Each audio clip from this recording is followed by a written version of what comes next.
en las redes Manon Sanseverino, Nicolás Paso, Vicente Castro, y en la economía a Majo Castel. ¿Qué haces, Majo? ¿Cómo te va? ¿Cómo va? Bien, acá viendo los efectos de este resultado electoral. Que, a ver, hay algo que ayer se puso un poco en tensión o en discusión, que tiene que ver con que hasta ahora se decía que la macro les funcionaba y la micro no, pero ayer empecé a ver o a notar que lo que sucede o lo que se plantea es al revés, que lo que les funcionó en esta elección fue lo micro y no lo macro. Lo habrás escuchado. Bueno, sí, efectivamente lo que parece que primó es cierta estabilidad.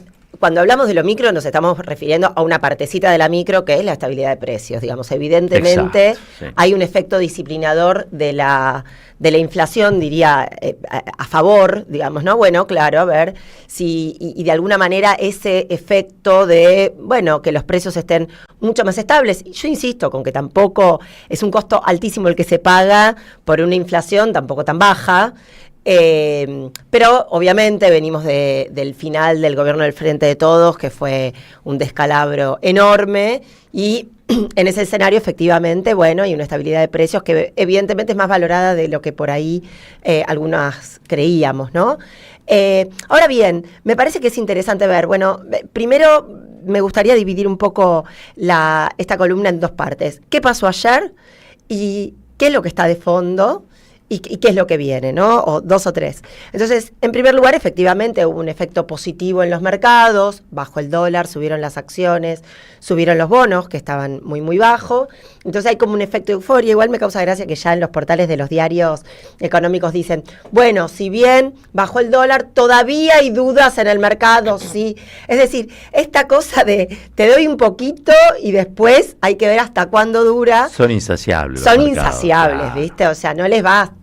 Siempre, además el riesgo, ahora van a empezar con el riesgo del 2027. Entonces, ¿no?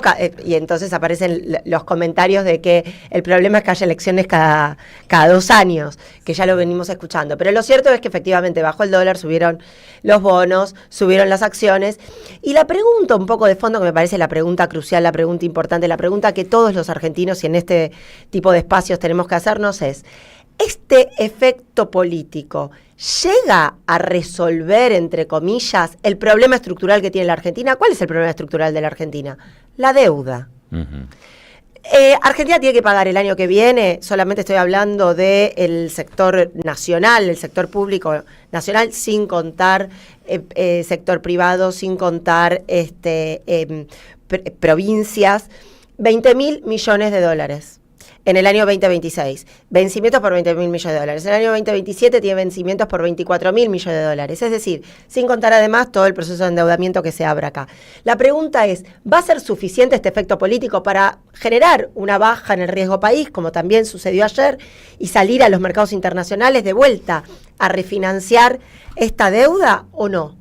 Entonces, me parece que la duda que se viene es efectivamente esa, digamos, cuánto la cuestión política permite resolver un problema estructural que el gobierno todavía no está cubriendo. ¿Por qué? Porque no está juntando reservas. Entonces salen en los portales de diario diciendo, hay dudas de si el esquema de flotación tal como está funciona o no funciona. Claro, porque el problema es que hay dos problemas para sostener esta inflación baja, que efectivamente es este efecto microeconómico que evidentemente la sociedad premió, o una parte, ¿no? De la sociedad, una parte, claro, porque sí, quiero sí. decir, desde ya está claro que acá es difícil saber por qué vota la cantidad de electores que hay, votan lo que votan, pero digamos, habrá alguno que habrá valorado eso. Bueno, eso se hizo sobre sostener el tipo de cambio a lo que dé, a costa de no juntar reservas y a costa de una tasa de interés altísima que pone en jaque cualquier proyecto productivo hoy en la Argentina, así sea el más minúsculo. Hasta el consumo familiar.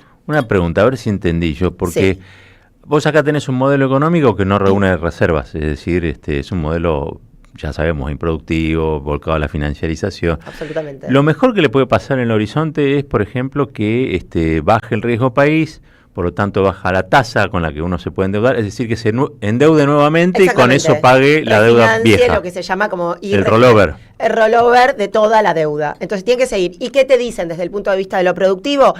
que se une perfectamente con lo que venía hablando Nati tan precisamente, bueno, el problema en la inversión son los altos costos en la Argentina. Entonces, ¿qué tenemos que ir?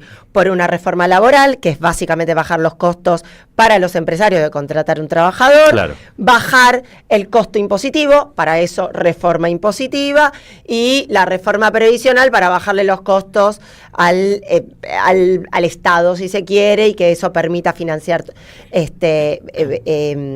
permita bajar el gasto y financiarse con menos impuestos que va a haber, ¿no? Menos recaudación. Entonces, ese paquete. Ahora, es muy llamativo porque, digamos, además de un sesgo ideológico, hay un nivel de ignorancia histórico de la historia económica de la Argentina fuertísimo. El periodo donde más puestos de trabajo en blanco se generaron fue durante el kirchnerismo, 5 millones de puestos de trabajo, sin reforma laboral, sin reforma tributaria, sin reforma previsional, al contrario, ampliando derechos para todos ellos.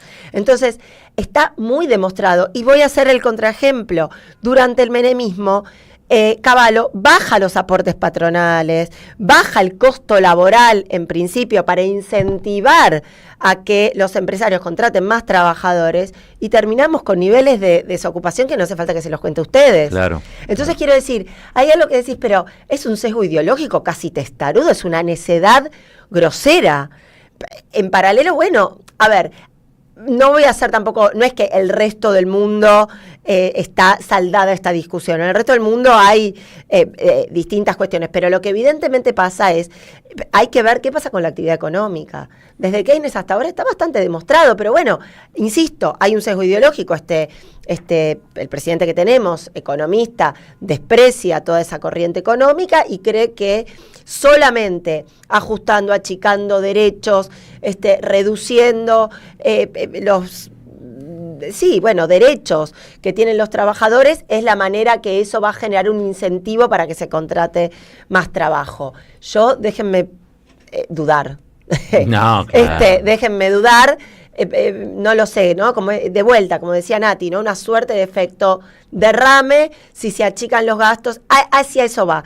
Insisto, el nivel de actividad viene muy flojo, se han perdido infinitos puestos de trabajo, infinitos no, pero se han perdido muchísimos puestos de trabajo en estos 2 años de Milei, y nada augura una cosa más positiva. Insisto, veremos si el efecto político derrama sobre la estructura económica tan delicada que está atravesando la Argentina. Majo Castells, un caballero de día. Caballero de Día, en AM 530. Construimos comunidad. Buscamos la verdad